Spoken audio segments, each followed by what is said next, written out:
My Uncle Todd was a 45-year-old man who'd never married. He lived off of food stamps and practically smoked his life away.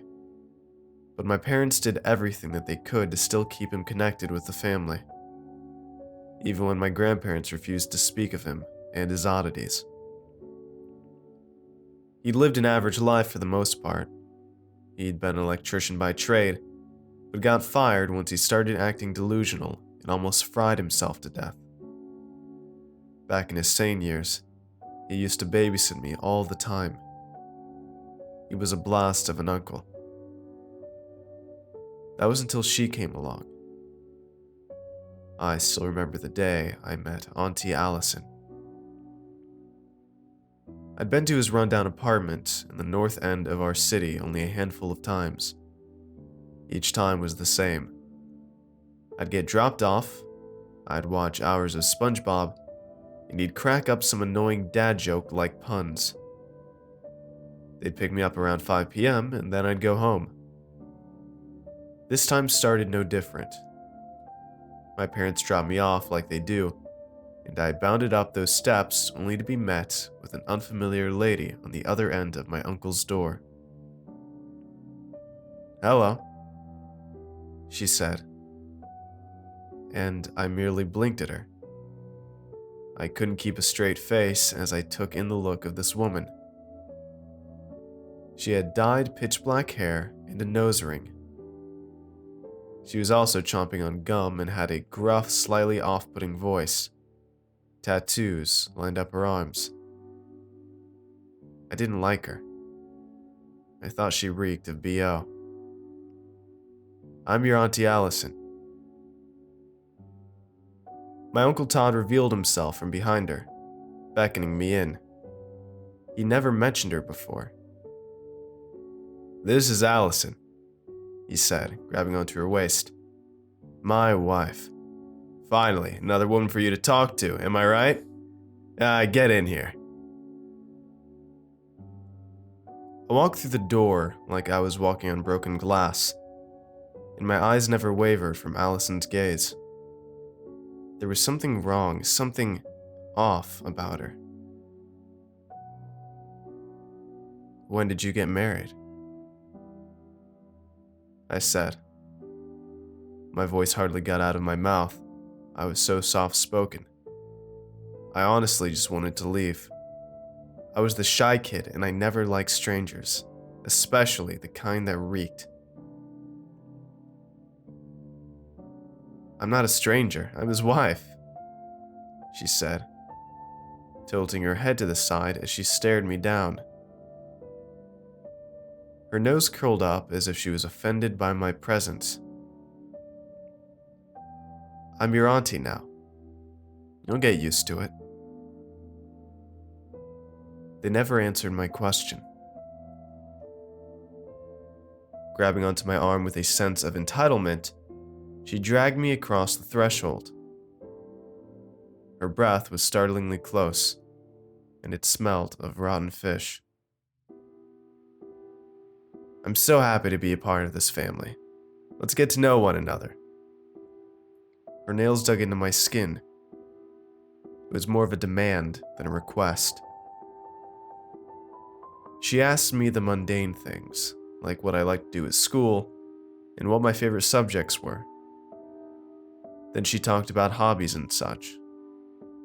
The three of us sat around playing board games and cards and baking brownies. I was distracted the entire time because she was drinking wine straight out of the bottle. And she kept burping every 5 minutes or so. Not the soft, polite kind that you try to hide. Nope, she was letting out some real belches. She drank the entire bottle of wine over the course of the afternoon, and got a little rough with me when I beat her at Go Fish. She tackled me on the floor and ruffled my hair, and had this loud cackling laugh that made my head ache. I wanted to leave. Uncle Todd just laughed. "Isn't she a gem?"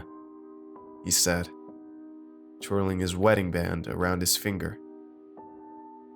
I couldn't help but wonder how much that cost him.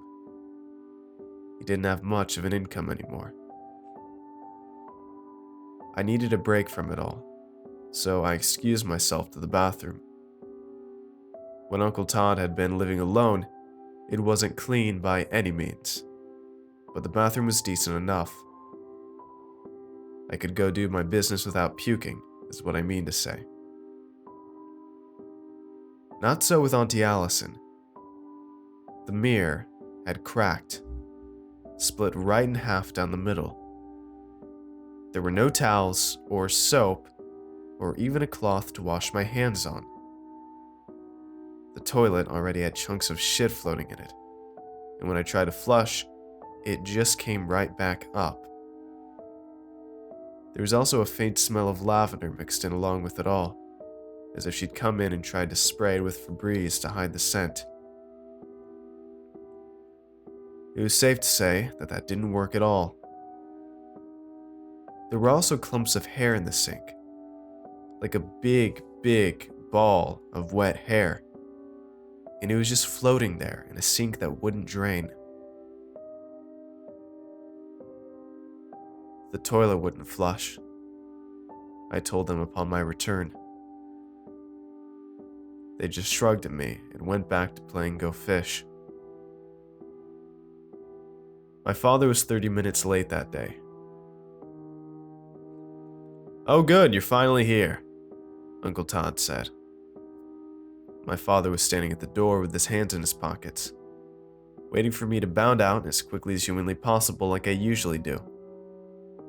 I was always excited to leave, this time more so. "You never said Uncle Todd was married now," I muttered as I was putting on my shoes.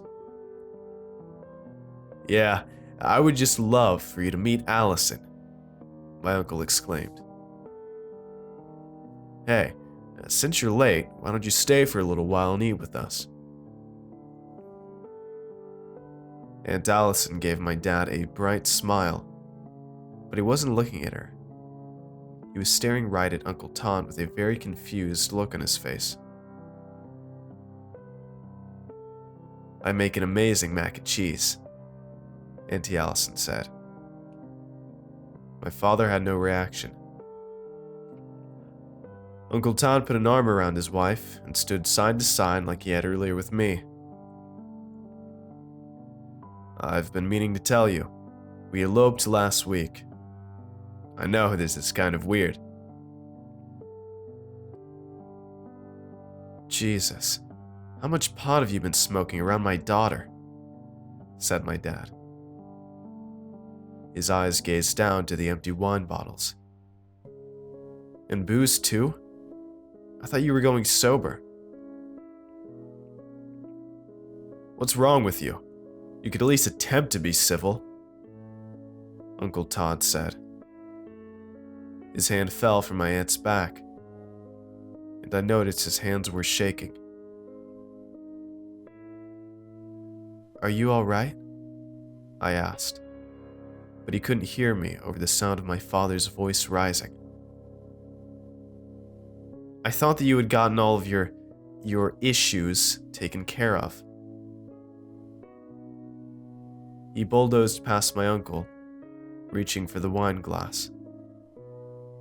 Uncle Todd remained in his place, paralyzed and shaking. "Uncle Todd, are you all right?" I said again, but my words didn't seem to reach him. I looked back at Auntie Allison.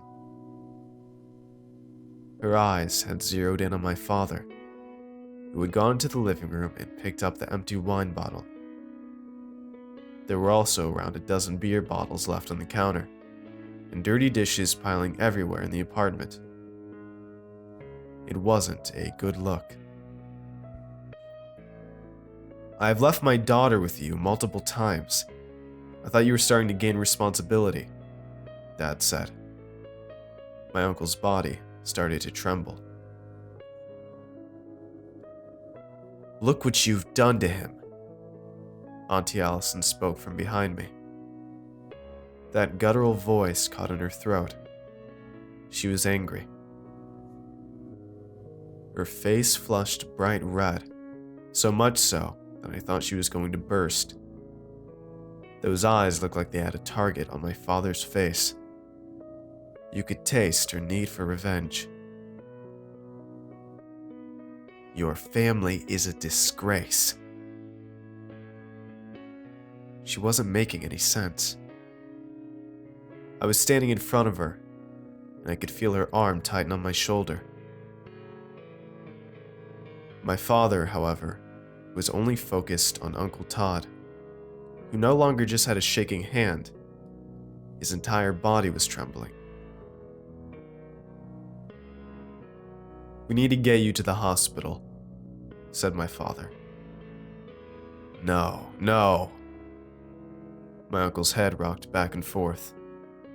"I'm not going fucking anywhere. I'm not leaving my wife. You can't make me. You can't make..."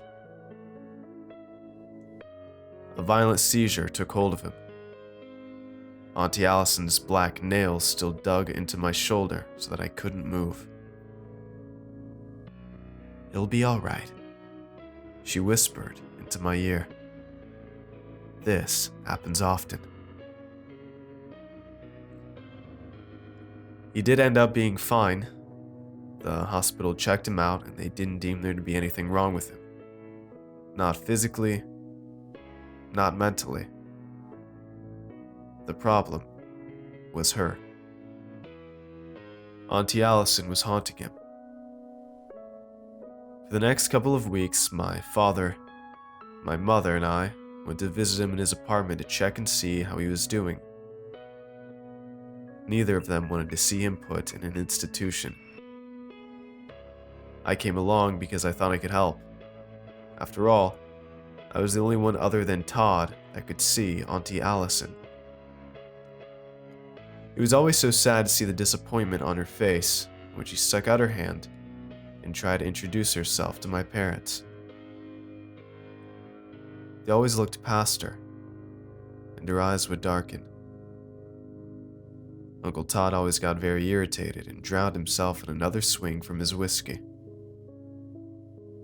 He wasn't supposed to have it, but I think Auntie Allison found a way to supply him with his kryptonite. "Put down the bottle," my dad said on one of these occasions.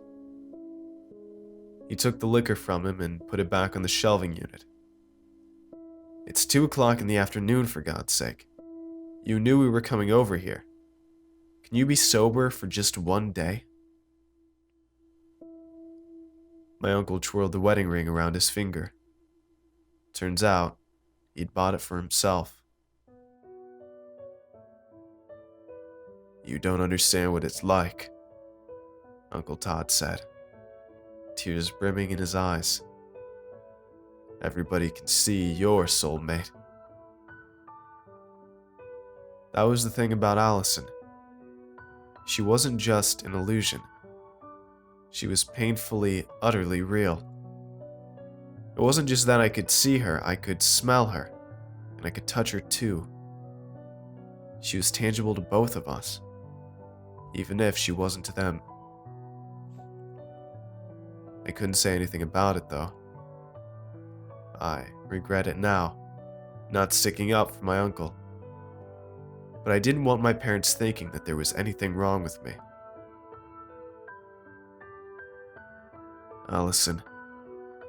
Allison cooked some dinner for you," he mumbled to himself, still twirling that ring. "It's in the fridge." My father grumbled. "We already ate, Todd." I saw Allison's jaw clench. She hated my father. I used to wonder if she would attack him. Just the dead, soulless look in her eyes made me think it. But that was the thing about Allison. She was never after him. She only had her eyes fixated on my uncle, and my uncle alone. For all I knew, she'd been around for years. It was only now that they lived together. I knew one day she'd kill him, but I hadn't expected to be there when it happened. It was the one day I was left alone with them. Just me, him, and Allison. I think my father had left us there to go buy Uncle Todd some food from the corner store and stock up the fridge with something to eat. We were sitting awkwardly in the living room, and I kept tapping my hands on my knees. It was the first time I had been alone with them since the first time that I met my aunt. I had never dared to face her before, but I had to know what she was. "Who are you?" I said to her, finally breaking through that silence. "Or, what are you? How come nobody can see you? Are you dead or something?" Auntie Allison was playing with her nose ring. "Do I look fucking dead to you?" I looked at my uncle. He wouldn't meet my eyes. "You understand why I have to do it," he said. He was looking at the floor. "Do what?" I said. "I'm a nuisance to everyone," he said. "You don't belong in this world," Auntie Allison agreed. "None of us do." I looked back at Allison, but her eye sockets were empty. I was frozen in my chair. "I'm a freak," said Allison. "And Todd's a freak. And you are a freak."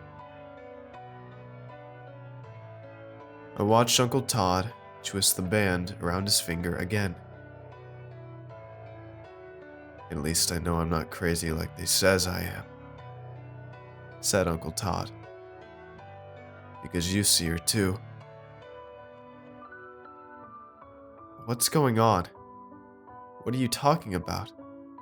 I said. "I'm so confused." My uncle took out a knife from in between the cushions.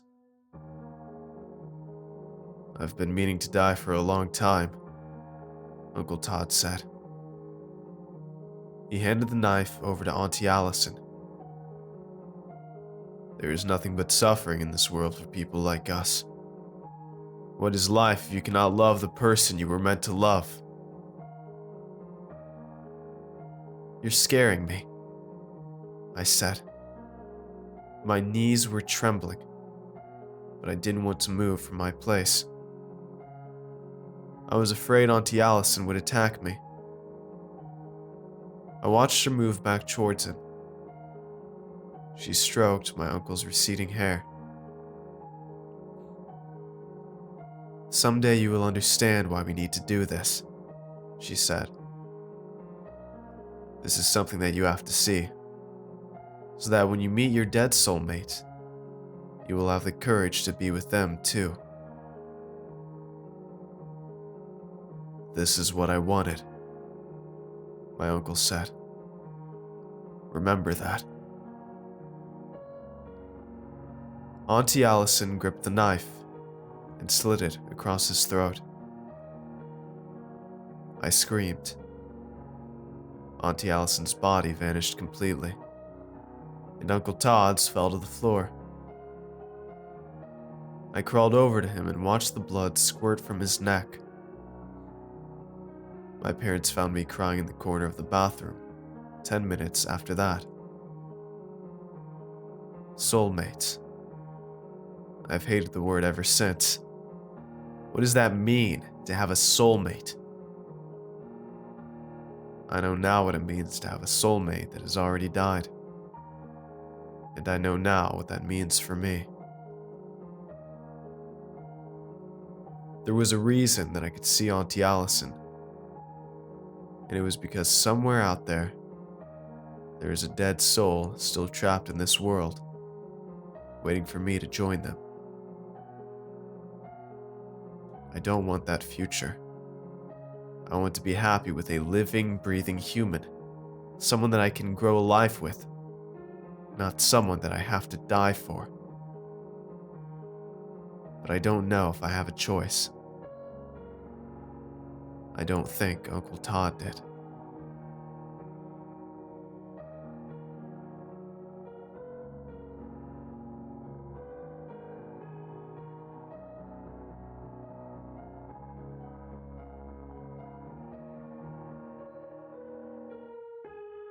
Hey everyone, I hope you enjoyed today's video. If you want to see more, let me know in the comments below, and tell me what you thought of this narration. Make sure to follow me on Twitter for updates, and if you'd like to get early videos, shoutouts, and much more, I'd appreciate it if you check out my Patreon page. It's a place where you can help support my channel while getting awesome rewards in the process, and every pledge helps out a ton, no matter the size. So if you'd like to see all the rewards I offer and consider becoming a patron, it'd mean a ton to me if you'd click the link in the description and just check it out. And don't forget to show some love to the amazingly talented authors who make these narrations possible. Have a good night, everybody. Cheers.